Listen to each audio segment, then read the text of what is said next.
Busy next 90 minutes here on the weekend preview, and we're going to start by looking at the very last game of the weekend. It's a massive match between Liverpool and Arsenal. It will be all eyes on Anfield on Monday night. Two of the Premier League's smoothest spectacles. They generally thrill.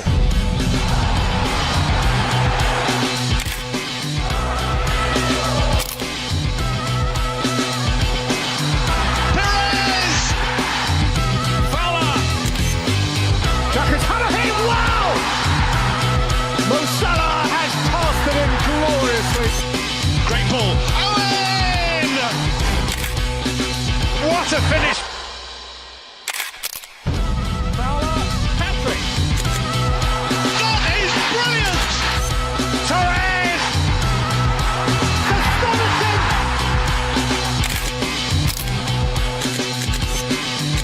Arsenal four! Firmino! It's bounced in! Hat-trick hero! A Premier League classic! Let's hear from the man in charge at Liverpool. Here's Jurgen Klopp. Mikel Arteta, I think, showed in a very pretty short period of time that he seems to be an exceptional football manager, obviously, because the team he sets up now is the structure of the team is absolutely exceptional. You can see the balance between defense and offense is really good. You can see a lot of things which obviously are pretty helpful in football.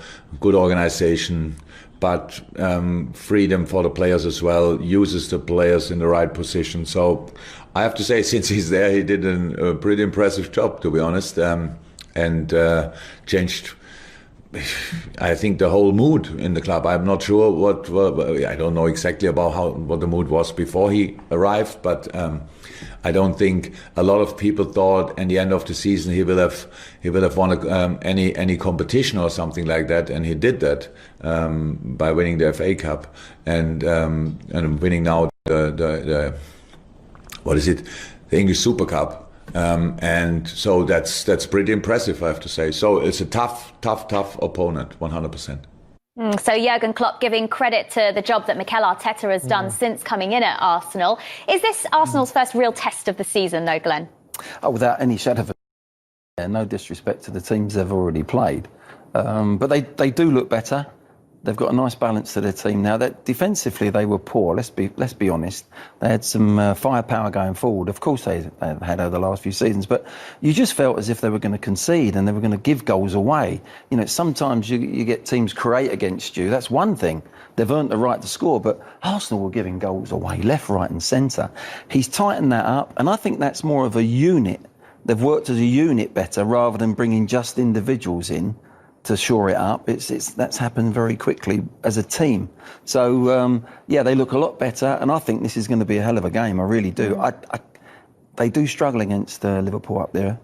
They do struggle. Listen, I think the mentality against the big 5 or 6 away from home over the last few years has been really poor. Now that's what they've got to get into their mentality. We can go there and get results. They've just got to rein in that euphoria, really, that they've had in the early weeks of the season with, as Jurgen Klopp was saying, the FA Cup win, the Community Shield win, the re-signing of Aubameyang, which I think everyone 8 months ago probably thought wasn't possible, that he would probably go somewhere else to fulfil himself.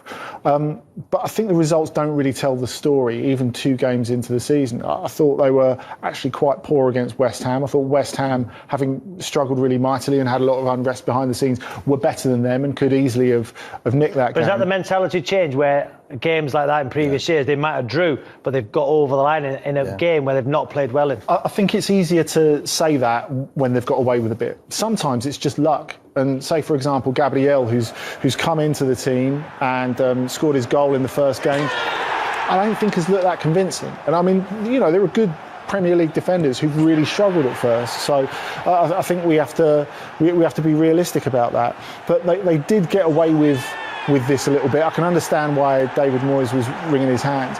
I think when they go to Anfield, what's so important is not so much the result. If they lose to Liverpool, that's fine. Liverpool are the best team in the division and they're a lot better than them. It's really the manner. If they go up there and get belted in one of those bad old Arsenal performances that you were talking about, then there's an issue. I think there becomes more of a we're putting the cart before the horse, and I think there is the danger of that a little bit at the moment. So I hope it's not a big reality check for them. But if they can go and give a creditable performance, I think then people will really believe Arsenal are starting to move in the right direction. I think the setup will be. Arteta will know the setup will be defence. He's going to have to defend. Whether he plays Aubameyang out on that left-hand side, he's going to have to be tracking half the time. Do you think with Thiago he could be the player, the addition to this Liverpool squad that is the difference in them retaining the title, Glenn? Yes, I do. It's very difficult to win the Premier League back to back, and with this player coming in, I think they've given themselves every chance. I just noticed that I think he's out for the weekend, but Oxlade-Chamberlain for me is another one, gives him a different dimension. He needs to stay fit, and if there's goals in him and creation from him in a different way than any of the other players in that midfield area. So I think if they keep him fit as well, he's almost like a new player coming in as well, and I think Liverpool can go and win it again this year. What about Liverpool's front three then, Andy, up against Arsenal's defence? They could cause some trouble, couldn't they? Yeah, and we talked about how Arsenal had their difficulties last weekend. It's a really steep learning curve for Gabriel, I think, because obviously he's proved himself in top flight in France, and he's been very, very good there. But I think the Premier League, it's a shock to a lot of players. It's a shock to a lot of defenders. And I remember Patrice Evra gave that interview in the summer, didn't he, where he was talking to Donald McRae about how after his debut away at Manchester City, he got dragged off after 45 minutes. And he said to his agent, "What do you think?" He said, "Well, I think you've made a mistake, but it's a bit late now, isn't it?" And, a player like that who turned into a club legend and turned into a Premier League legend, I think that shows how difficult it can be. And Liverpool's front three, then it's not just that they're three incredible forwards. They're perfectly complementary. They've all got different skill sets. They fit together so brilliantly, and they're just relentless as well. I mean, you saw that in the manner of the goals at Chelsea last weekend, I thought, as well. Yeah. Did you like Mane in that game, Robbie, against Chelsea? He was a nuisance, wasn't he? Fantastic. I think I've seen, and correct me if I'm wrong, Cesc Fabregas saying that Mane is the best player in the Premier League. And to be fair, on his form, his work ethic, what's this for an intelligent run across? Look at that, and he just peeled off. Great header as well. Look at his word right there. Yes, people say Kepa made the mistake, but his attitude, though. His attitude. Yeah. On that attitude. Oh, that was great because he gave the ball away. Yeah. He'd given the ball away, and he was so annoyed with himself. He's gone, and he's got a goal out of it, which was brilliant. Fantastic. So, what do we reckon then? The match at Anfield Monday night prediction, Andy? 2-0 Liverpool. Yeah, I'm going 2-1. I think they'll break that high line that Liverpool play, so I'm going for them to score one. So 2-1 to Liverpool, I think. I'm not going to ask you yet, Robbie, because we're going to see your predictions later. All right, let's talk. To say they today have signed one of the best players in world football. Is that fair, Don? Absolutely fair. I mean, this guy is so good, so talented. He'll be ready to go. He's match fit, unbelievable passer of the football, can play in a number of positions. I think the hardest thing for Liverpool fans is actually trying to figure out what Liverpool's best midfield is going to be, because they've got some serious players. Yeah. But Thiago comes in, and I think he's completely different than any other individual that's at the football club with his range of passing. They've got loads of athletes in there who can all handle the ball. This guy, as I said before, he can play passes in between the lines. He can play forward passes, hit 40, 50-yard diagonal passes. So when teams sit back against Liverpool and try and defend a little bit deep, he can open them up. So what does he add, in your opinion, Leroy, to the Liverpool team that they don't already have? Look, the passing range and control, real control in the midfield with the ball. Look, he's an outstanding player, 29 years old, vastly experienced. The Bayern Munich didn't want to let him go. Look at that, European League appearances, European League goals, honours 19, Spanish international, and to be a Spanish international in the midfield, you've got to be some player, by the way. And look, he doesn't score many goals, but look, he's the pass before the pass. He's the one who just dictates play. And Don's absolutely right. He is an outstanding player. The thing is, I was saying to you, Seaman, amazing players going into an amazing team can sometimes cause a manager amazing problems. And, everybody's already starting arguing, where does he play? Where does he fit in? This team, with that midfield, we talked about the three in midfield for Liverpool doing a magnificent job and suiting the front three. Just how does Jurgen Klopp get him to fit in? Well, look, he's got a great chance because he's an outstanding player. He had a year left on his contract.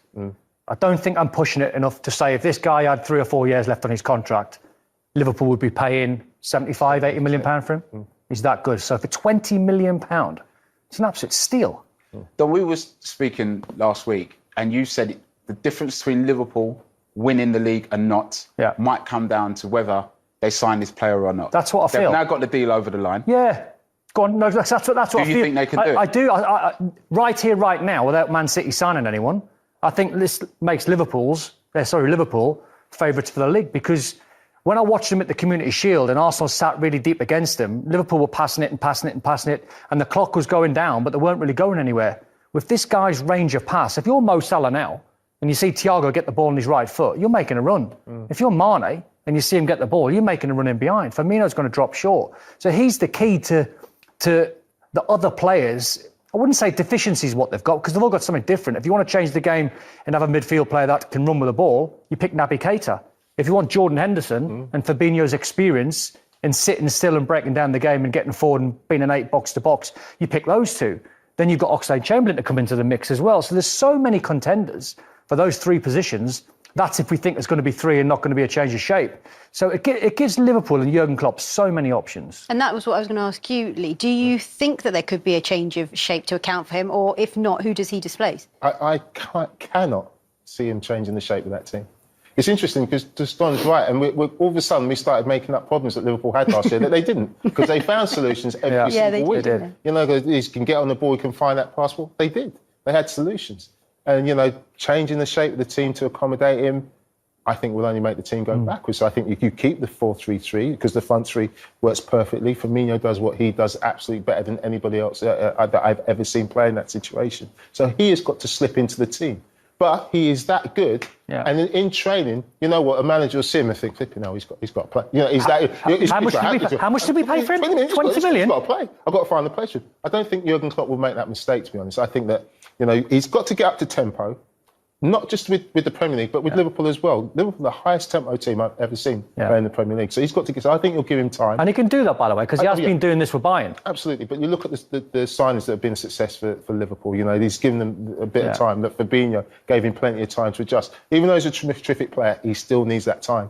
And I think he'll get it. I just think every now and again, when you're playing football and you've been in loads of dressing rooms like I have, and every now and again someone walks into your dressing room and they raise the bar and raise the standard. James has now done that at Everton, and we'll talk about them later on. Thiago will do exactly the same when Jordan Henderson parks up next to him, and Fabinho and Oxlade-Chamberlain.